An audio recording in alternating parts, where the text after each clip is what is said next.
Thank you for this day, this glorious, this glorious, this glorious day. This glorious, this glorious, this glorious day. Ow! All right. Welcome. Welcome, everyone. That's my morning song. I bust out with that song, and it just gets me there really fast. Would you all like to join me in singing our opening Unity song? Surely The presence of the Lord is in this place. I can feel His mighty power and His grace. I can feel the brush of angels' wings. I see glory on each face. Surely the presence of the Lord is in this place. Very nice. Welcome to Unity of Billings. This morning, April 26th, 2026. 26. There's something going on cosmically that's very intense right now. I had a friend call me and said, oh my gosh, there's a conjunction and there's a this and a that and all this other stuff. And I was excited about it. I didn't know exactly what she was talking about, but I thought, okay, great. But as far as lots of things that are happening on the planet, lots of things. We live in amazing times. Amazing times. Excuse me, let me flip my page over here because, oh, there we go. So for an announcement right quick, the Edgar Cayce Association for Research and Enlightenment is having a retreat May 15th through the 17th in Helena. And there are all kinds of really interesting things going on. And if any of you are familiar with Edgar Cayce, you know, his whole scope of practice and interesting things that have spun off from his just being here on the planet. But that's going to be happening in Helena, May 15th through 17th. There are some flyers on the back table if you would like to pick one up. And it has all the deets on it. Can I announce this too? Yes, please. Here, let me give you, yes, definitely. How about you? Okay, I'd be happy to, Charlene. This is very, very good. This is happening next Saturday, right? Yes. The World Labyrinth Day Walk for Peace, which is going to be awesome. And Charlene is hosting this event. Drums and flutes with Connie Johnson. That's amazing. That is wonderful. This will be next Saturday, this coming Saturday, May the 2nd, 12:30 at St. Andrew Presbyterian Church. And it will be a labyrinth, it says labyrinth activities. And if for all of you that don't know where St. Andrews is, it's at 180 24th Street West. You can always Google it to get there. It's amazing. Last year, there were a lot of people. So if you would like to attend this Walk for Peace, which we all know we need some of that. We need a big helping of that right now. It's across the street from the West High track and field. It's right across the street. Thank you, Robin. A little bit of in an outdoor labyrinth. Yes, thank you, Charlene. It's an outdoor labyrinth. It's right across the street from the West High, the track and field on 24th Street. And there won't be peaches there. I just saw my typo. That is supposed to say world peace, not world peach. Unless Charlene brings peaches. My apologies. Okay, there won't be peaches, but there will be. Hopefully peace. We'll generate some peace, the spirit of peace. Well, one thing too. Yes. At 3:00, my cousin is going to perform a piano concert from Czech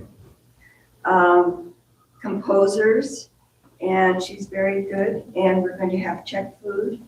And so it's at St. Andrews as well. Oh my, that sounds awesome.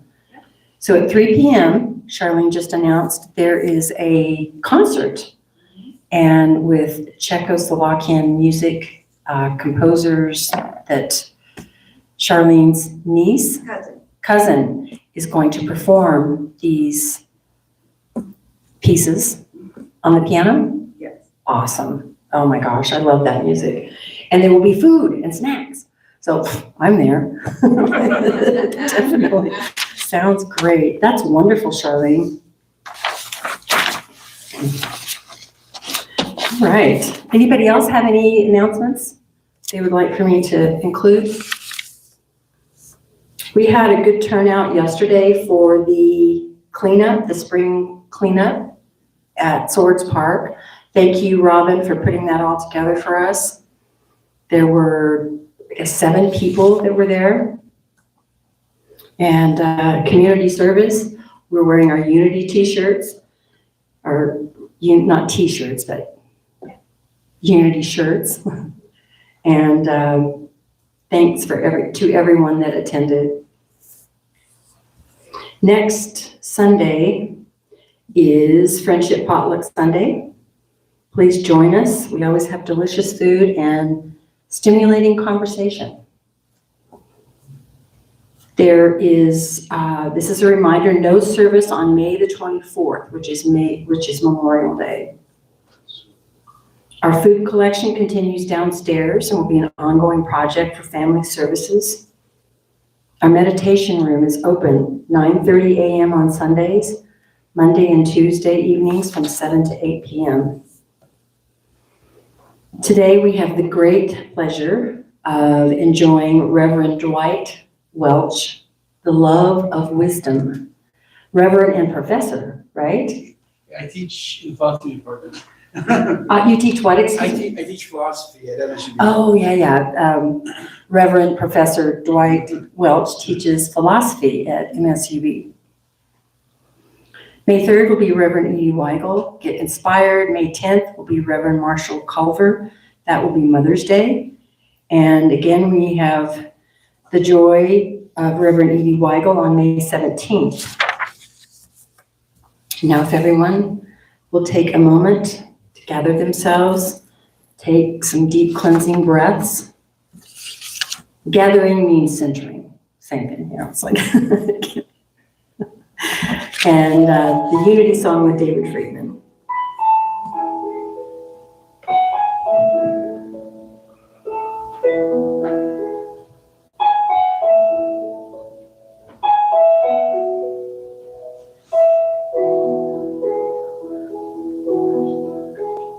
Every prayer is answered, every prayer is heard, every thought and feeling, every spoken word, what your soul has longed for, what your heart can feel, is already here, is already real. There is no one out there, there is no one else. You hold all the answers deep inside yourself. There's a voice that whispers, there's no you, no me, there's just one, there's just unity. One power, one presence, one light to lead the way, all loving, all knowing, that answers when you pray. When the world looks darkest and your eyes can't see, Gather all your troubles, give them all to me. I am always with you. I will always be. I am one. I am unity. We are one. We are unity.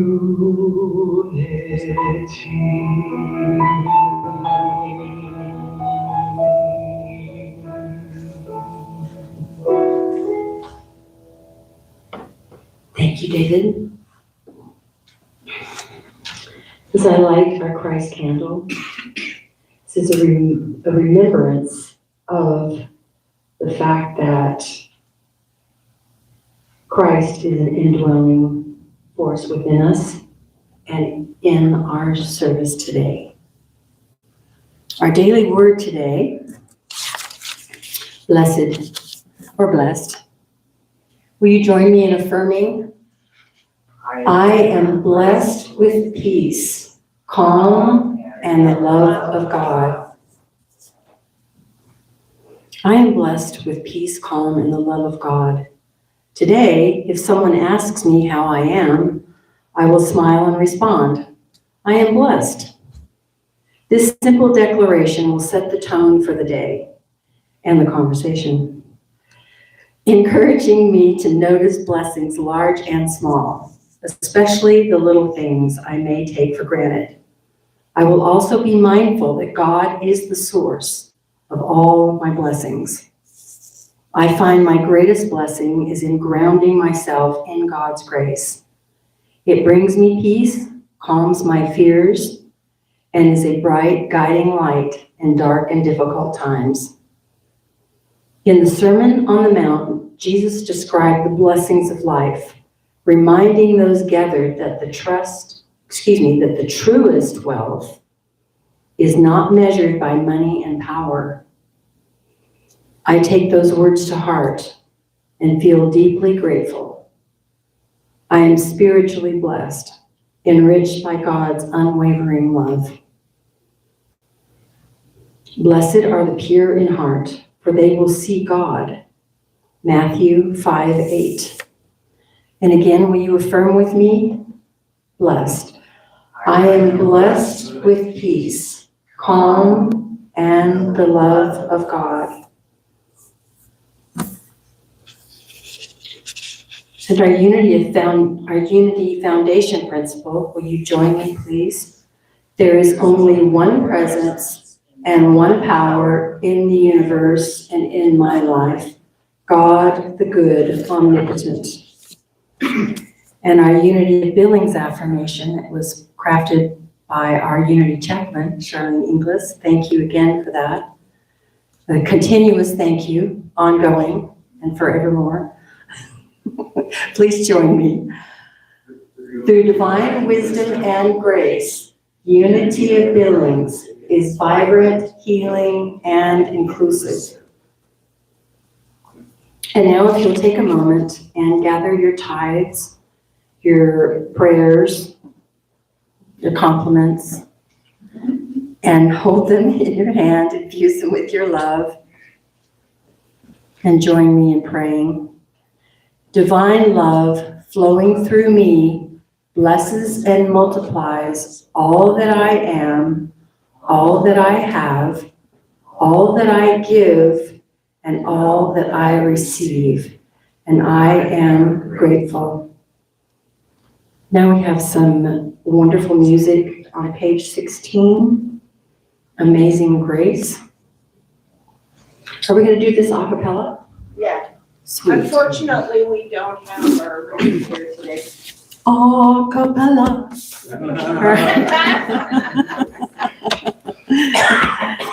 All right, page 16.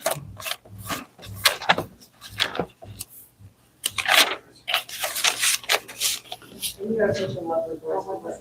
Well, thank you. Ready? Page 16. I wasn't listening, I was watching you. Ready? Amazing grace, how sweet the sound that saved a soul like me. I once was lost, but now I am found. Was blind, but now I see. Okay, second verse. 'Twas grace that taught my heart to sing, and grace my fears relieved. How precious did that grace appear the hour I first believed. Through many dangers, toils, and snares, I have already passed. 'Tis grace that brought me safe thus far, to freedom that will last. That's an intense song. Thank you all so much for singing that with me. Some of those notes are a little tricky. Thank you. Yes, amazing grace. This life is amazing, and the peace that we continuously hold in our hearts. Thank you all for being here with us in spirit, in the physical, and online through technology. We are grateful that you contribute to the light, to the peace of this planet. We are one, we are unity, and we hold the light in love. And so it is. So today, as I mentioned earlier, Rev Dwight Welch will speak to us of the love of wisdom. Thank you, Dwight. Thanks for being here. Do you want the microphone or do you have? Oh, I'll use the microphone. Okay, That'd be great. Very Appreciate good, it. very good. Thank you. Oh, no, thank you So so good to much. see Appreciate you. this. It's good to be back. I'll wear a stole.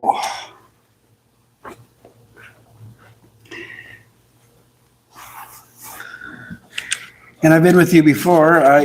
For folks who know or don't know, I'm Jim's husband.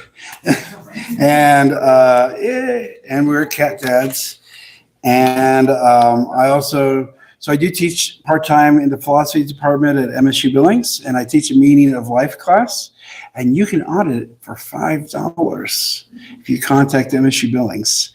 So one semester to figure out the meaning of life, $5 seems like a pretty good deal, for this. But my primary job is that I'm the campus minister at United Campus Ministry at MSU Billings, which is an ecumenical ministry. We have students from all sorts of walks of life. One of them who is in the room today with us. Yay! Hi, Brock.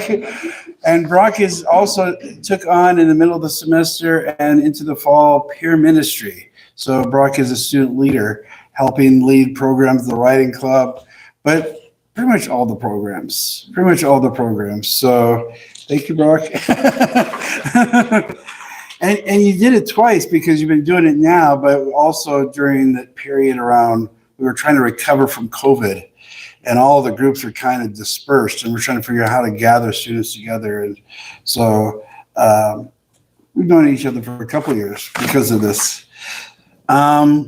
So it seemed fitting when I teach philosophy to go do a sermon on that subject of wisdom, but I'll offer a quick prayer before I begin. May the words of my mouth and the meditations of my heart be acceptable to you, my rock and my redeemer. Amen. Now, I'm going to cherry pick a few passages.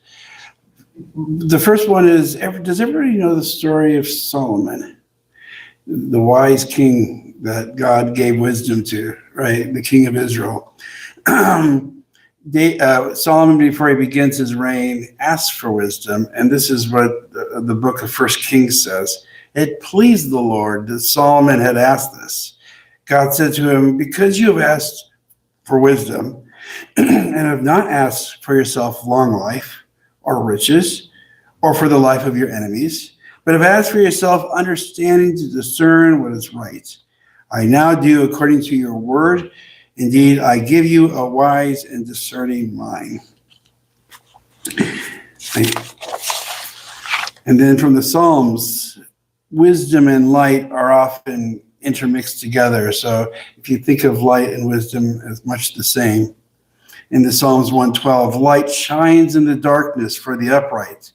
The righteous are merciful and full of compassion. It is good for them to be generous in lending and to manage their affairs with justice, for they will never be shaken. The righteous will be kept in everlasting remembrance. That's an interesting phrase, by the way. A lot of times Jewish prayers and blessings, they'll say, may his memory be a blessing when somebody has passed. They will not be afraid of any evil rumors. Their heart is right. They put their trust in the Lord. They have given freely to the poor, and their righteousness stands forevermore. And they will hold up their head with honor.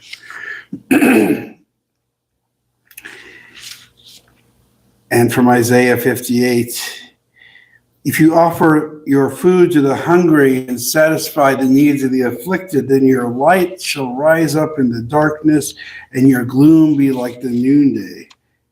And you shall be like a watered garden, with like a spring of water, whose water never fails. And your ancient ruins shall be rebuilt, and you shall raise up foundations of many generations, and you shall be called the repairers of the breach, the restorer of the streets to live in. Now my last passage, which was referenced earlier today, which is from the Sermon on the Mount. Right after Jesus gives the Beatitudes, he goes, you are the salt of the earth. But if salt has lost its taste, how can its saltiness be restored? You are the light of the world. A city built on a hill cannot be hid. People do not light a lamp and put it under the bushel. Rather, they put it on the lampstand, and it gives light to all the house. So in the same way, let your light shine before others, so that they may see your good works and give glory to your Father in heaven. This is prep. Okay, now we'll go into the text. So wisdom. Solomon asked for wisdom. He's just beginning his reign as king of Israel, and he's overwhelmed with the sense of the challenges that this brings. Although I am only a little child, I do not know how to go out or come in. And your servant is amid the people whom you have chosen, a great people, so numerous they cannot be numbered or counted. Give your servant, therefore, an understanding mind to govern your people, able to discern between good and evil, for those who can govern, who can govern this, your great people. That sense of the task of being overwhelmed, of that weight of responsibility that governing well brings, that realization that one's never fully equipped for the work ahead, these could be signs of wisdom. When we think of leaders, the weight of responsibility that should be on them. What you don't want are leaders who are so certain that they know how to do what they're doing and are so certain in their rightness.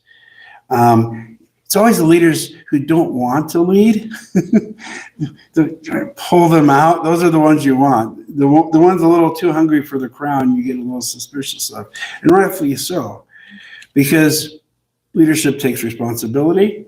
We just had our student leadership dinner, and there was a little kind of reflections by various faculty and staff at the university. What does it mean to take on this responsibility at the university and for students? There's a burden, and if a leader feels it, you may have a source of wisdom, and if they don't feel it, run away.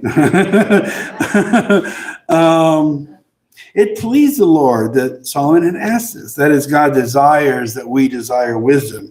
God is pleased when we realize our lack and thank you so much, and respond accordingly. Oh, thank you so much. They bring up a name, Winston Churchill, former Prime Minister of the UK. He got elected to Parliament at the age of 25. If you can imagine that responsibility. And he knew that he did not know when he got elected. So he sought mentors, people who had spent a lifetime in politics. He would pick their brains and learn the lessons that they had learned and synthesize all that he had learned as he approached the art of politics. He was called the sponge by other members of Parliament because he was so eager to learn and to talk to older members of the Parliament. And he would take those lessons as a young member throughout his career, all the way to becoming Prime Minister. So if you want to know what wisdom looks like, follow wise people. Figure out what other people are doing who seem to know sometimes what they're doing. Do that. Learn from them. Talk to them. Churchill was certainly trying to get information, a lot of technical information. If you've ever sat through any legislative hearing, the kind of, or city council, or city hall, or the county commission, the technical details can be a bit overwhelming. But it was the moral lessons that ended up being the most significant. When Solomon asks for wisdom, he wants to discern the difference between good and evil. And I'd like to think that carried Churchill in recognizing the danger that Hitler posed and able to say forthright, no, this has to be defeated. This can't be reasoned with. This has to be defeated. So wisdom is not just technical knowledge and skill. It's moral knowledge of what is right and good. Now, technical skill matters. We want people to know stuff in any field that we're trying to kind of work on. But we also want them to be guided by a sense of justice. Our best scientists cannot force us with all that technical knowledge to respond to climate change. And doctors can't even force us to eat healthy and do the right thing. And we can't even force our kids always to do the right thing or make good decisions. So there's technical knowledge, but it has to be connected to a genuine sense of the good. It may be that a business person can run a business, but they may not be able to run a school. And maybe there's a teacher who could be a good teacher, but can't necessarily run a business. So we recognize there's certain fields. A lot of times if somebody knows something about one area, they get on TV and they talk about everything. And at some point you're like, why are you here? A good actor. Tell us about Iran. Like, maybe that's not the person to ask. You may ask somebody who has studied Iran and knows some of the history of the country. And some of that in our society that gives the idea of wisdom is connected with some level of wealth and power. It may have been, because as you read the story of Solomon throughout 1 Kings, you discover that while Solomon sometimes is guided by wisdom, he also starts to enjoy the acquisitions of wealth and power that he's received, which God gives as a gift. And I'm not sure God should have done that. Like, just give the wisdom part, because the moment you get power, they've done sociological studies that you become disconnected from those other people who don't have wealth and power. And so when we were amazed by the stories that happen in current events about wealthy people who have crazy moral failings, or and I can name names, Elon Musk, Jeff Bezos. There's just a lot of folks who are disconnected from the lives that they are impacting by the decisions they make. And wealth tends to cocoon people from those consequences. Why do we fast, but you do not see? Why humble ourselves, but you do not notice? The people of Israel ask. He goes, look, you serve your own interests, God responds, and oppress your workers. Is this not the fast that I choose, to loose the bonds of injustice, to undo the straps of the yoke, to let the oppressed go free, to break every yoke? Is it not to share your bread with the hungry and bring the homeless poor into your house? And when you see the naked, to cover them? And then your light shall break forth like the dawn. So there, this vision of light, this vision of wisdom is directly connected to, are the poor and the most vulnerable better off? There's a direct connection. When God speaks about the light that the people of Israel can be, or the light that Jesus would have us be, how are the poor off? There's been, whenever churches have conversations of, well, where should we go? What should we be doing? One of the questions that a lot of times will be asked is, if your church was to go away, would anybody notice? And right? And one way to know that that wouldn't be the case is the kind of ministry that you do. So for instance, right, getting food is an example of that, right? It's a direct relationship to your community that people feel. That becomes kind of the locus around wisdom. Now we have moral knowledge, but we also do want technical knowledge, working together, and over time the ability to apply that knowledge will grow in this or that situation. That is, situations change. The world keeps on changing. How do you keep a moral compass when current events just come flying at you? Where do you kind of ground yourself? Having the moral intuitions to respond, even as the world changes, could be an expression of wisdom. And this takes age. So, age is not something to be bemoaned, even if there might be a few more doctor's appointments as a result, because you have a longer term view. You've seen the world as the current events come and go and demand your attention as the newest thing that must be paid attention to. And with some moral wisdom and knowledge that you've developed, you're able to respond. Not be swept up to it, but respond. The psalmist says, keep my steps steady according to your promise, and never let iniquity have dominion over me. We can't be considered a good, wise person because we get it right some of the times. It takes practice and time and knowledge of the good and applying it in different situations over the years. It becomes who we are. And when I teach ethics, I'll teach Aristotle, and Aristotle's ethics focus on character. What's the person that you're trying to build over the years in the long term?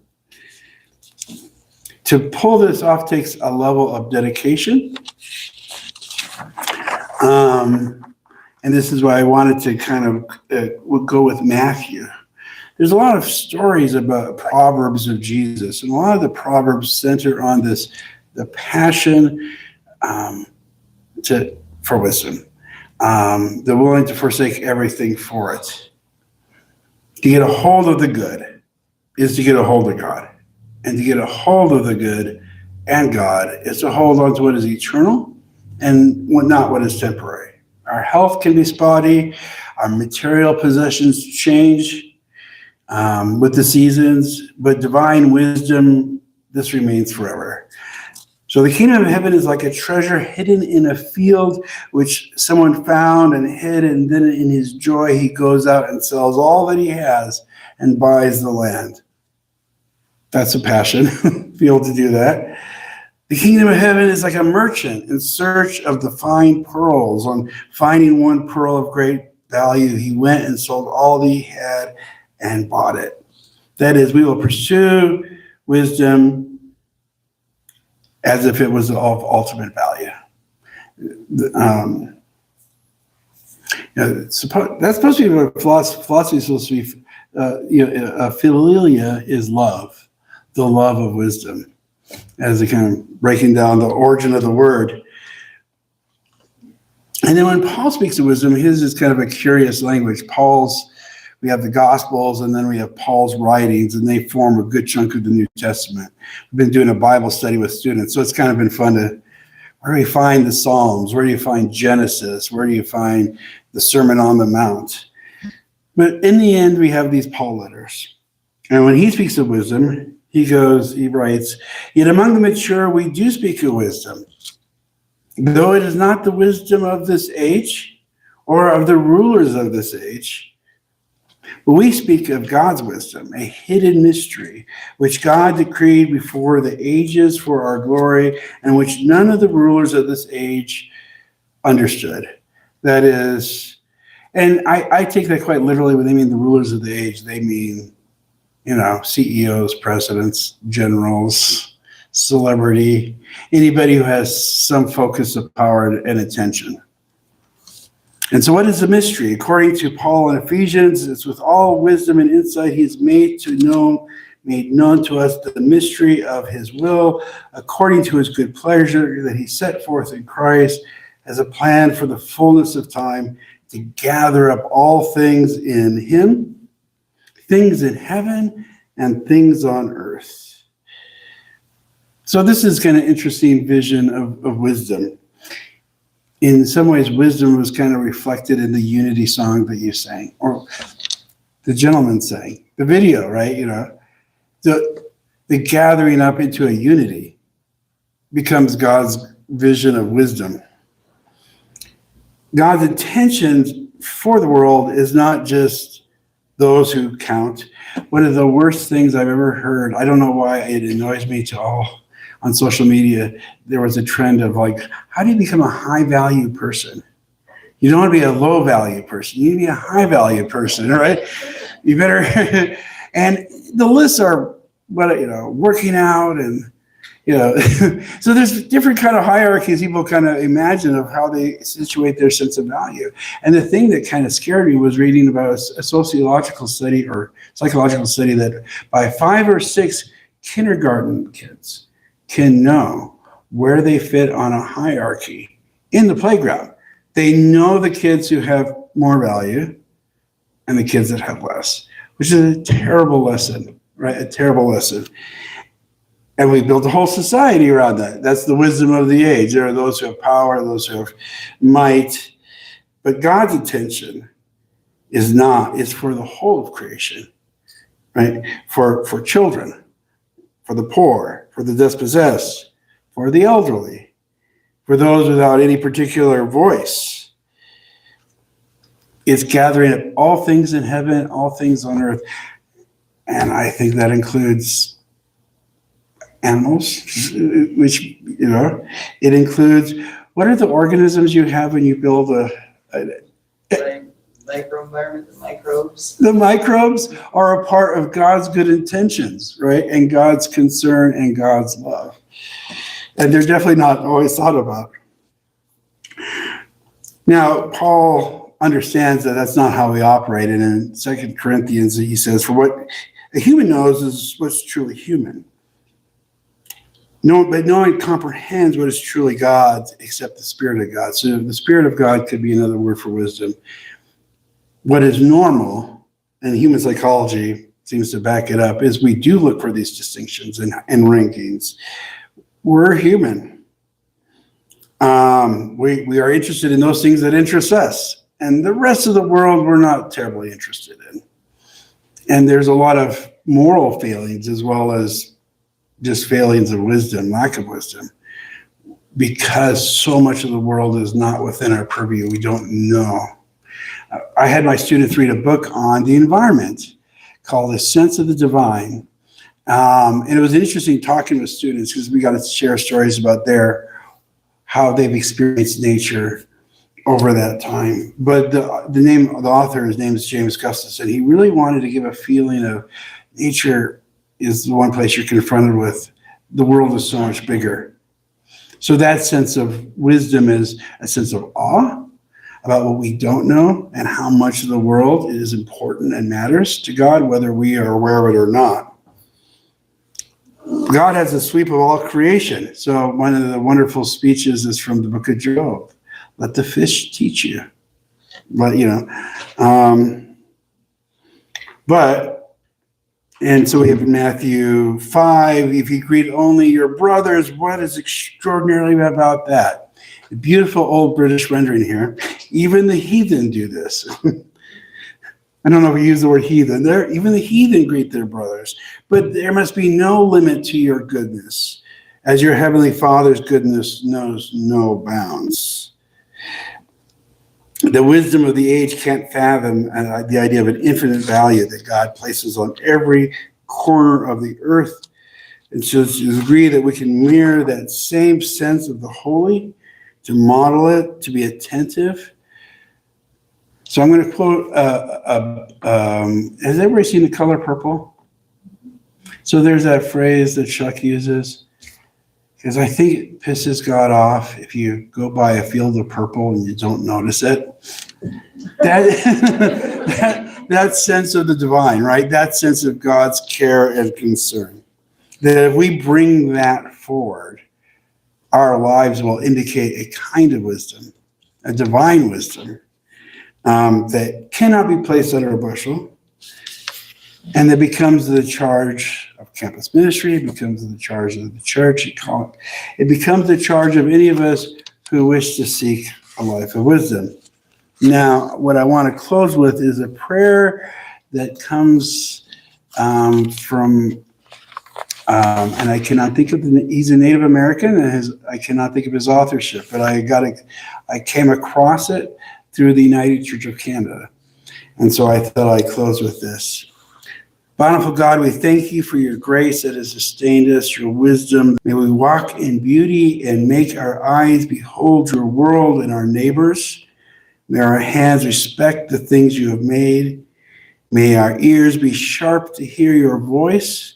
Make us wise, that we may know the things you've taught your people, that we are attentive to the lessons you have hidden in every leaf and rock, and in the wisdom in your holy writings, a wisdom that is embodied in the Spirit of Jesus. Amen. Thank you all. Thank you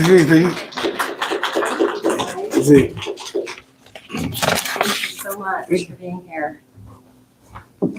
Awesome. Always a delight. Very thought-provoking, definitely. Good for us to think, right? Before we circle up and do our peace song, I would like to sing something. Amazing treats await downstairs. Please join us to enjoy those high notes again. And thank you all for being here. Thank you. And the conversation will continue. Would you like to do the peace song?